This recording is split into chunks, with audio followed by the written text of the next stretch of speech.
I gripped the vinyl of that exam chair so hard my knuckles turned white. It had been 6 months. 6 months of boiled chicken and misery. 6 months of not touching an egg. The food I had spent 30 years serving up. The one thing that felt like home. The doctor, a young man who looked too clean and talked too fast, frowned at the paper in his hand. "Mrs. Davis, your efforts... well, your numbers have worsened." Worsened? I swallowed down the metallic taste of panic.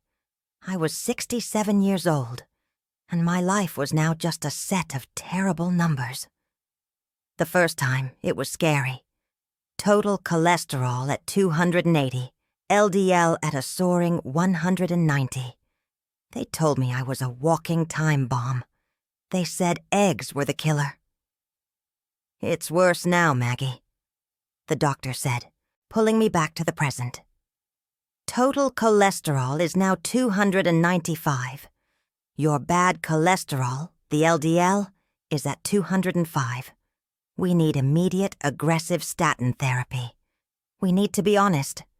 If this continues, we are looking at a major cardiovascular event." I just stared at him. I had given up everything. I had walked 3 times a week, even when my knees ached so bad I wanted to cry.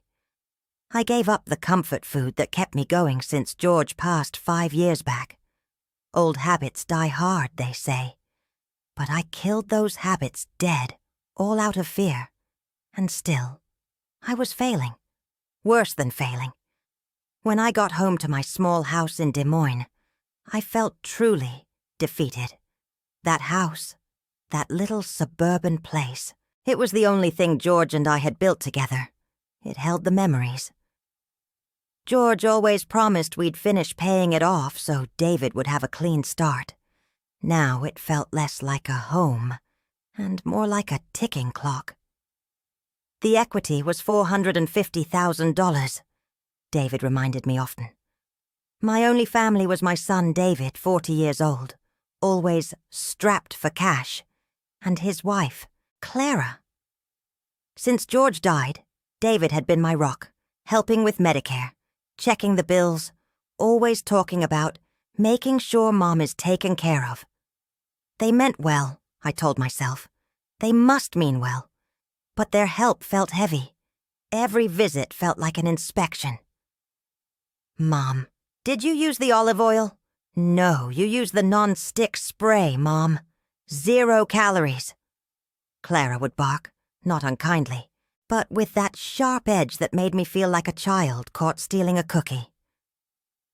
She always brought over my meals, tubs of pre-portioned healthy food, usually bland chicken boiled until it was gray, or soup that tasted like sad water. "No fat, no oil, Mom. This is what the cardiologist said." She'd insist, standing over me until I finished. "You live and learn," I whispered to myself, forcing down the tasteless mush, learning how painful healthy food could be. David, meanwhile, spent most of his time walking the perimeter of the living room, tapping the walls with his knuckles, looking up at the ceiling. "Good structural bones, Mom. Real good potential here," he'd mumble, his eyes never quite meeting mine. He always talked about the property values and how much equity was locked up in the place, plus the $100,000 insurance policy I kept for him. I tried not to mind the constant chatter about money. He was worried, I thought. He just wanted to make sure everything was sorted out for when I eventually had that major cardiovascular event. But as the weeks passed after that awful doctor's visit, things got strange. I was on the aggressive statin therapy now, swallowing the expensive blue pill every morning that David or Clara handed me. Clara insisted on handling them, worried I'd forget. The dizzy spells started then. Not headaches, just a sudden, overwhelming fuzziness, like the world was too bright and too loud. They always hit me hardest in the evening, Right after I'd finished Clara's healthy soup, I'd try to tell David, "Honey, I think the statins are messing with me. I get so lightheaded after dinner." He would pat my hand quickly. "Stress, Mom. It's the fear. You need to relax. Clara just needs to keep making sure you're following the diet. That's the most important thing." I started to feel like I was crazy. I was following the rules. I was taking the medicine. Yet, I was getting sicker. My own body was betraying me, just like the doctors warned. Was the stress making me imagine things? But I've got a bad feeling about this. I kept thinking, it wasn't just the dizziness. It was the food. That boiled chicken always felt slippery on the tongue. It left a weird, waxy coating on my spoon, even though Clara swore she used only water. A real low-fat meal doesn't do that. Did she sneak in a pat of butter, thinking it wouldn't hurt? That was silly. She was obsessed with no fat. One Tuesday, I felt too weak to manage the stairs. I slept in the small guest room downstairs. I was exhausted, heavy with that strange, awful fatigue that hit after Clara's lunch portion.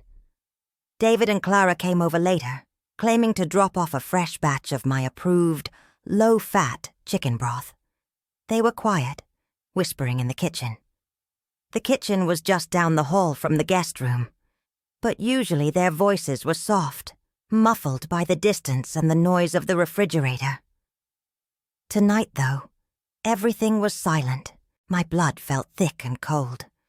I could hear every scrape of the spoon against the bowl, every quiet sigh. Then Clara's voice cut through the silence. It was sharp, impatient, and much louder than she must have thought. "How long, David? How long do we have to pretend she's getting better?" I hate boiling that chicken so bland. A chill ran through me. Pretend. David muttered something I couldn't catch, but Clara's voice returned, even colder. "If those numbers keep spiking like this, we should be able to list the house by Thanksgiving. You heard the doctor? This is moving faster than we expected, which is great, because I need that down payment now." My heart slammed against my ribs, a painful, frantic beat. The oxygen left the room, vending the house, my house, the one George and I worked 30 years for. They weren't just waiting for me to die.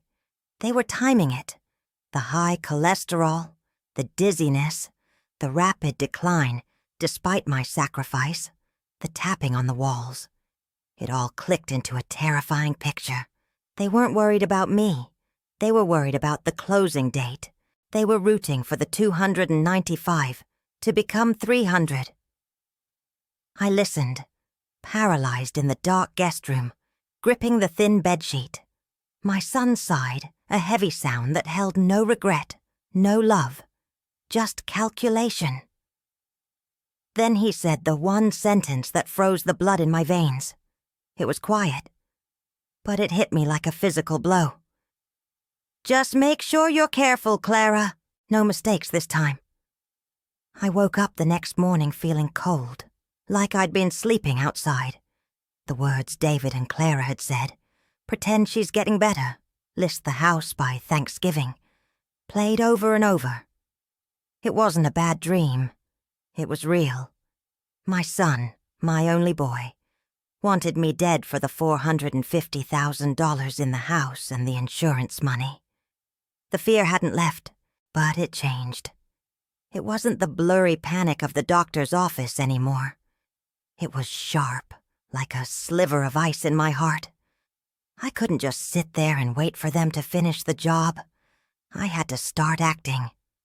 I decided right then that I was the weakest, sickest old woman on the face of the earth. When David called later that day, I made my voice thin and shaky. "Oh, David, honey," I whispered. "The world is just spinning today. I think those statins are making me confused. I can barely get out of bed." He sounded pleased. "Oh, Mom, I'm so sorry. You live and learn, right? We just need to keep the diet strict. Clara is making up a fresh batch of soup. Just try to rest, okay? Rest. I knew what that meant to them. It meant giving up. I started watching the food. Every tub of that healthy chicken broth. Clara dropped off. I'd poke at it with a fork. It always had that weird, slick film on top. If it was truly boiled chicken and water, it should be clear, almost like sadness. But this stuff was thick, waxy. I only ate tiny amounts, enough to look like I'd finished a meal. The rest, I poured carefully into sealed containers and hid them way in the back of the downstairs freezer, under the old frozen peas. Evidence, I thought, a word I never imagined applying to my own kitchen. The dizzy spells used to hit me hard, right after I ate Clara's meal. Now, with me eating almost nothing, the spells stopped, just like that. It wasn't the statins making me sick. It was the food they were forcing me to eat. They were feeding me the bad stuff, the stuff that raises cholesterol, hiding it in plain sight. They were using my fear of fat against me. I tried to think about what was in those soups. Something heavy, something greasy, something that wouldn't taste like butter but would do the job. I knew I couldn't fight this alone. I needed someone smart, someone they wouldn't suspect. I thought about Evelyn Jenkins. Evelyn lived 3 doors down. She was 75, wore giant glasses, and was known for knowing everything about everything, especially health. David and Clara always waved her off as a harmless old crank who read too many health magazines.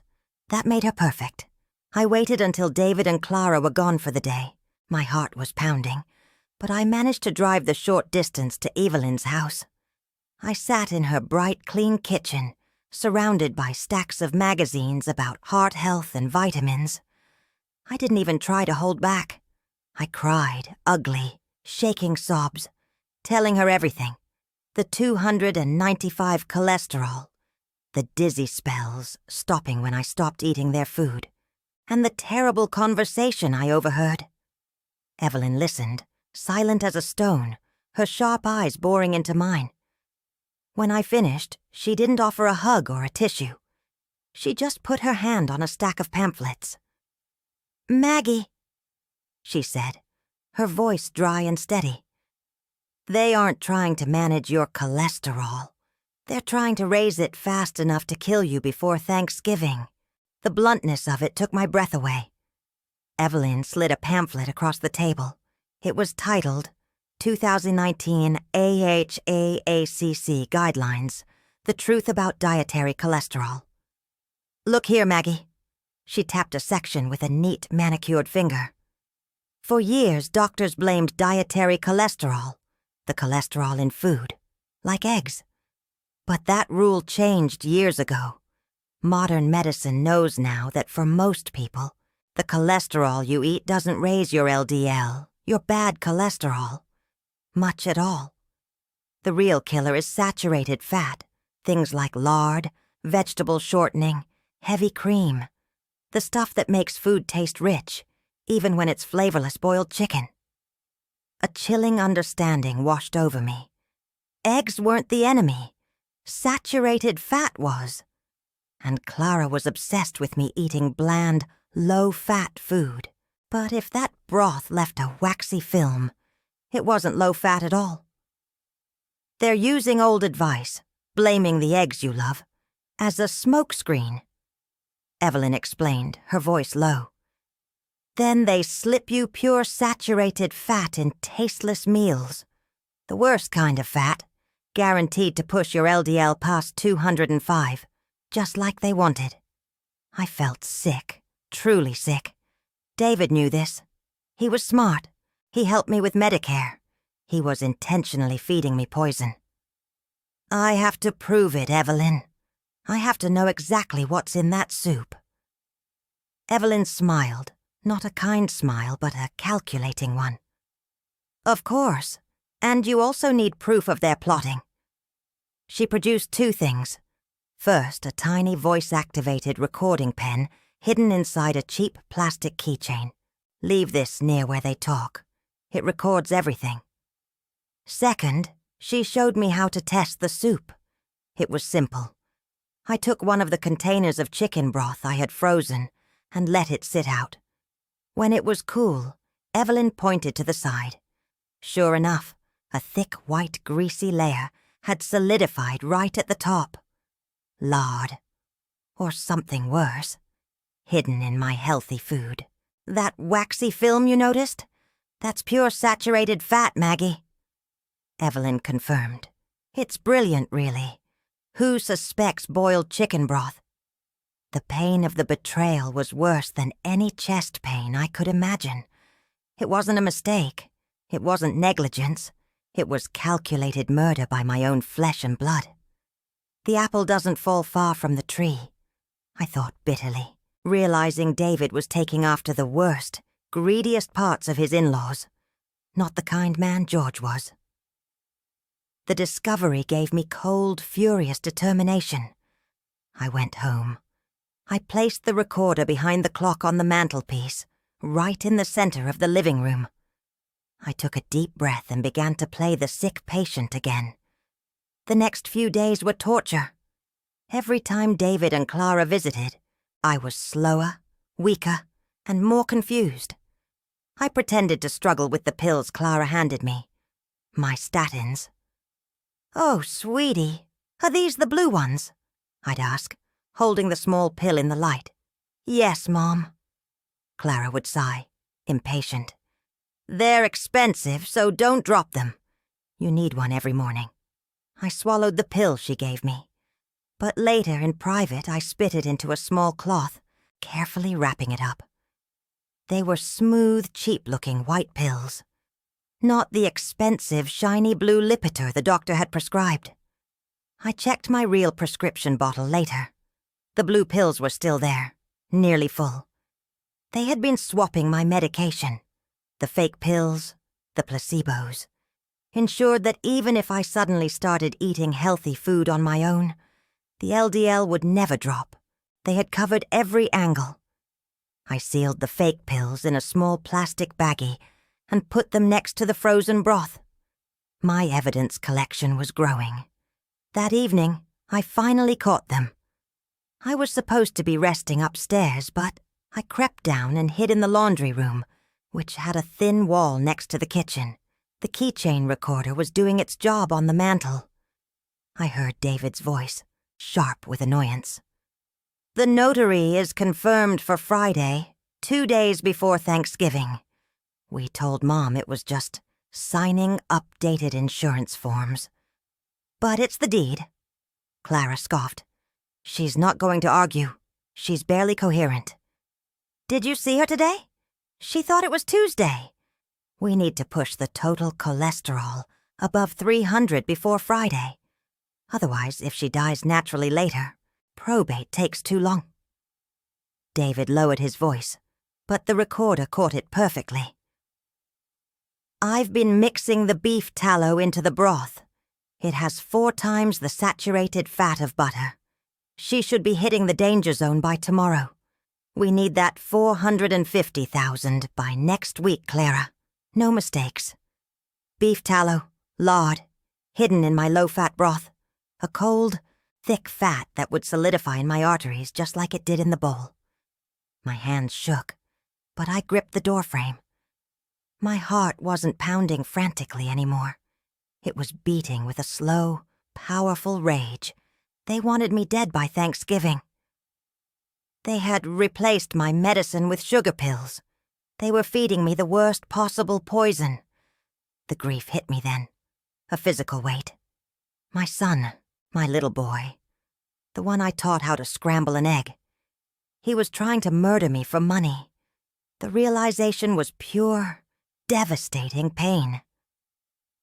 I leaned against the wall and silently cried for George, for the life we built, and for the son who was lost to greed. But the crying stopped quickly. There was no time for sorrow. I had to live. I had the knowledge from Evelyn. I had the recordings. Now, I needed to get better, fast. I called Evelyn the next morning, my voice thin but firm.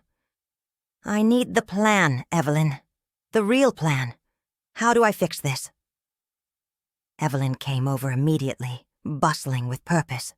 She looked at my terror-filled face and nodded. "You have 2 goals, Maggie. First, survive the next week.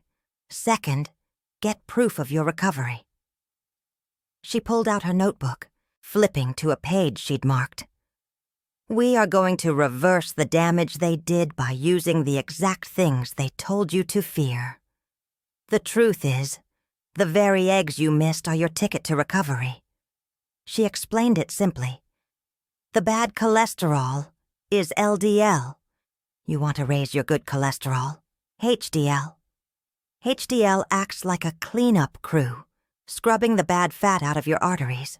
Eggs, prepared correctly, are packed with things that raise HDL like choline and lutein. They also have good protein that fills you up so you won't touch that poisoned broth." I stared at her. "You mean I can eat eggs?" "You must," Evelyn insisted. "But here's the rule. No butter, no bacon grease, no lard. Only a hard-boiled egg. Simple protein." She handed me a printed sheet. "If you eat 1 hard-boiled egg a day, you boost your protective HDL. For a woman your age, the HDL target is 50 milligrams per deciliter or higher. Right now, yours is probably under 40. We need to get you to 55. I went to the kitchen, found the box of eggs I'd hidden months ago, and hard-boiled one perfectly. I ate it with salt and pepper. It was the most beautiful thing I had tasted in 6 months. The dizziness I felt after Clara's food didn't return. I felt full, energized, and clear-headed for the first time in months. Evelyn also emphasized fiber and movement. "The body is a machine, Maggie. You need to keep it running." She taught me the breathing trick. 4 seconds in, 4 seconds hold, 4 seconds out, 4 seconds wait. Do it for 2 minutes. It calms the system and moves the blood. I started my secret life. Every morning I ate 1 hard-boiled egg. I practiced the 4-second breathing routine religiously.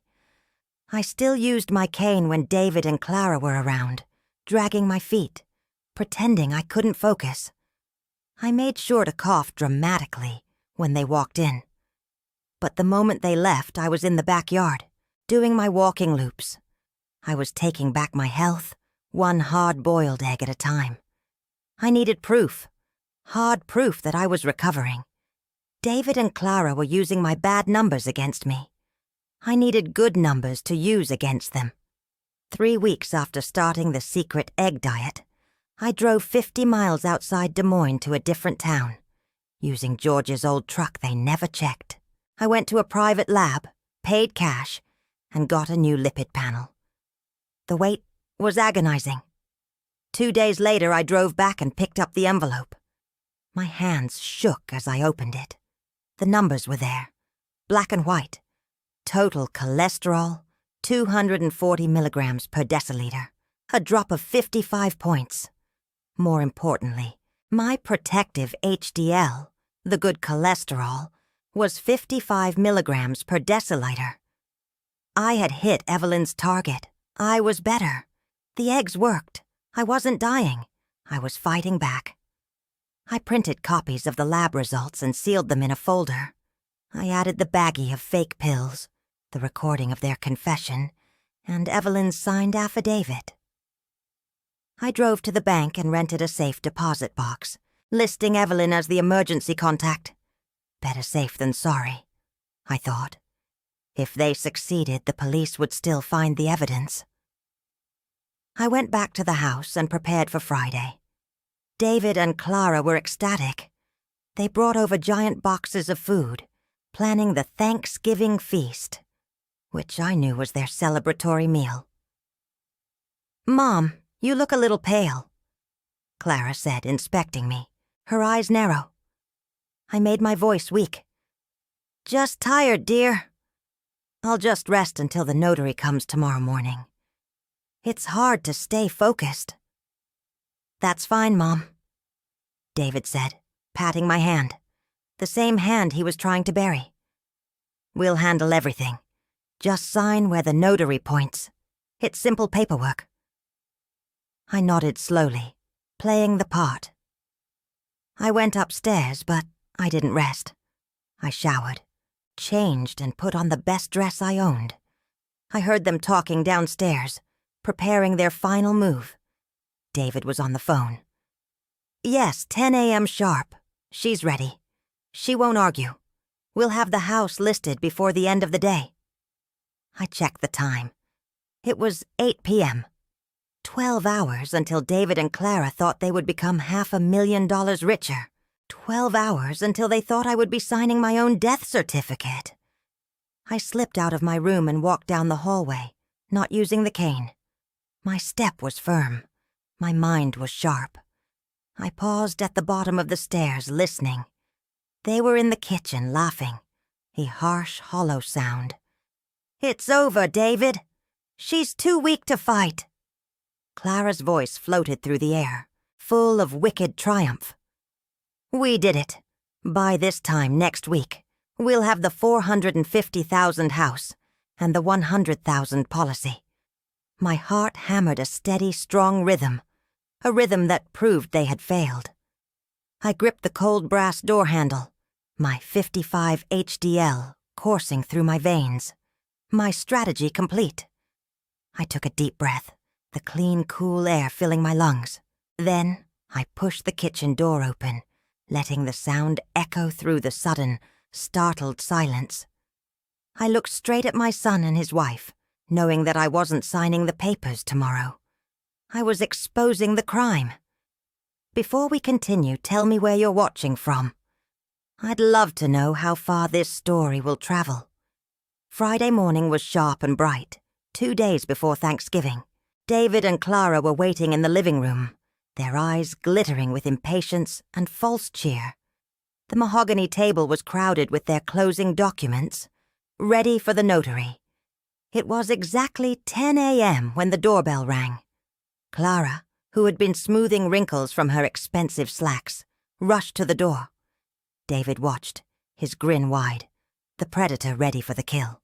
But the figure who entered was not the young notary they expected. Clara gasped, stepping back as Detective Robert Hayes from the County Investigations Unit walked through the threshold, followed by a woman in a crisp suit. And finally, Evelyn Jenkins, adjusting her giant glasses. David's face went white, the color drained out of his cheeks like water down a sink. "Mom, what is this?" he stammered, looking wildly between the detective and me. I walked into the room from the dining area. I had not used the cane all morning. The movement was smooth, deliberate, and powerful. I tossed the cane onto the nearby armchair, the clatter loud in the sudden silence. I stood straight, the dress I had saved for George's retirement party fitting perfectly now, emphasizing the 15 pounds I had secretly shed. I looked at David, not with the foggy confusion of the last 6 months, but with the cold, hard clarity of a prosecutor. "This, David," I said, my voice steady, betraying none of the internal churning, "is not a closing. It's a reckoning." The woman in the suit, introduced as Miss Thompson, my new legal representative, laid a folder on the table. David tried to speak, but the words caught in his throat. I didn't wait. I placed the small, cheap plastic keychain recorder, the one they had laughed at as a harmless trinket, right next to his coffee cup. I pressed the small play button. David's strained voice, metallic and clear, filled the room. "The notary is confirmed for Friday, 2 days before Thanksgiving. We need her signature on the deed and the insurance release form. We're cutting it close, but with her numbers spiking like they are, the probate should be instant." Then Clara's wicked triumph. "By this time next week, we'll have the 450,000 house and the 100,000 policy." The sound of their casual greed hung in the air. Clara clamped her hand over her mouth, her eyes wide with terror. David just stared at the keychain, his composure utterly gone. I didn't give him time to deny it. I opened the folder and slid the private lab report across the table to Detective Hayes. "They assumed I was failing," I stated, my voice ringing with authority. "They were relying on my last official cholesterol screening. Total cholesterol at 295. But here is the truth, Detective. This panel was done 3 weeks ago, paid for in cash, miles away from Des Moines." I pointed to the black print. "My total cholesterol is now 240 milligrams per deciliter, a drop of 55 points in 3 weeks. And my protective HDL, the good cholesterol they were trying to suppress, is 55 milligrams per deciliter. I am not failing, David. I was only failing when I was eating the food you gave me." I reached into the folder again and pulled out the sealed plastic baggie. It contained the cheap, chalky white pills.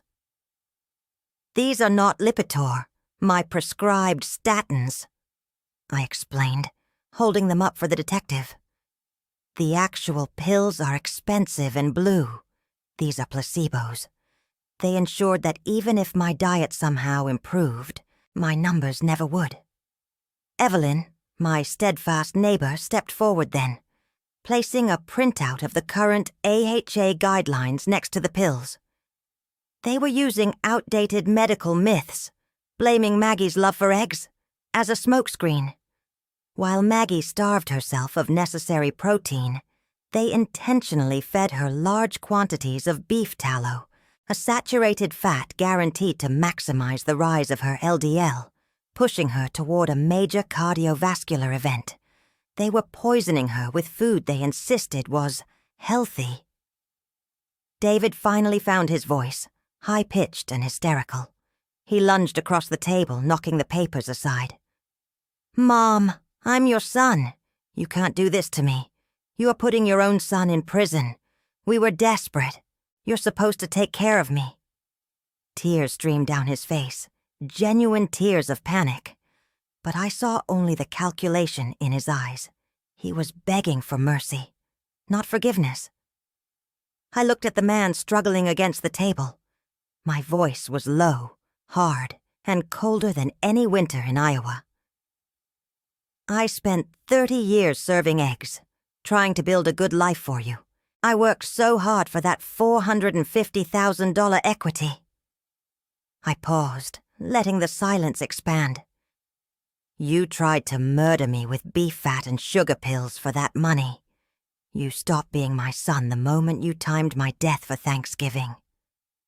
I fixed him with one final unblinking gaze. "My future is living, David. Yours is not." Detective Hayes moved instantly. He shoved David's hands behind his back and the cold click of the handcuffs cut through the air. "David Monroe, you are under arrest for attempted homicide and pharmaceutical fraud." David's screams became garbled protests as he was escorted out of the house, Clara watching, frozen, until Ms. Thompson served her with divorce papers and a temporary restraining order. She left minutes later, in silent, utter defeat, carrying only a small, expensive handbag. The legal consequences were swift and devastating. The evidence, the expert analysis of the swapped pills and the saturated fat, the specific timing of the deed signing, and the recorded confession, was irrefutable. David Monroe, who attempted to use his medical literacy to commit murder, was convicted of attempted homicide and conspiracy to commit fraud. He was sentenced to 16 years in federal prison in a maximum security facility. His medical insurance licensing and professional certifications were permanently revoked. Clara, due to her active participation in the fraud and pill swapping, was sentenced to 6 years of house arrest and ordered to pay restitution. They were compelled by court order to pay me the exact amount they sought, $450,000, for the attempted theft of the house equity and the associated emotional distress. David was formally disinherited, and the $100,000 life insurance policy was officially transferred to Evelyn's non-profit medical charity. Just as I requested, they sought $500,000 of freedom. They received ruin and isolation. Today I am 69 years old, 2 years older than when I nearly died. I wake up before the sun, breathing deeply, practicing the 4-second rhythm Evelyn taught me. I walk 5 kilometers through the quiet streets of Des Moines every morning. I lost 19 pounds, not through misery, but through good health. My health numbers are a testament to my freedom. My total cholesterol stabilized at 168, and my protective HDL remains a robust 62 milligrams per deciliter. I take no statins. I use the restitution money not to move or splurge, but to transform my house into a community beacon. Evelyn and I co-founded the lutein and choline project, named after the nutrients David and Clara told me to fear. We operate out of the living room where David tried to seal my fate. Our mission is simple: to educate seniors on modern heart health, emphasizing that eggs are a path to wellness, and to teach them the warning signs of elder abuse concealed as care. We host weekly health sessions. I show them the simple test: how the beef tallow solidified in the chicken broth, demonstrating what real saturated fat looks like. I teach them the 4-second breathing trick that calms the racing heart. We've established a network that has directly assisted over 400 local seniors to reclaim their medical and financial autonomy from predatory family members. Evelyn manages the budget, and I, the former diner waitress who had to relearn how to live, lead the support groups.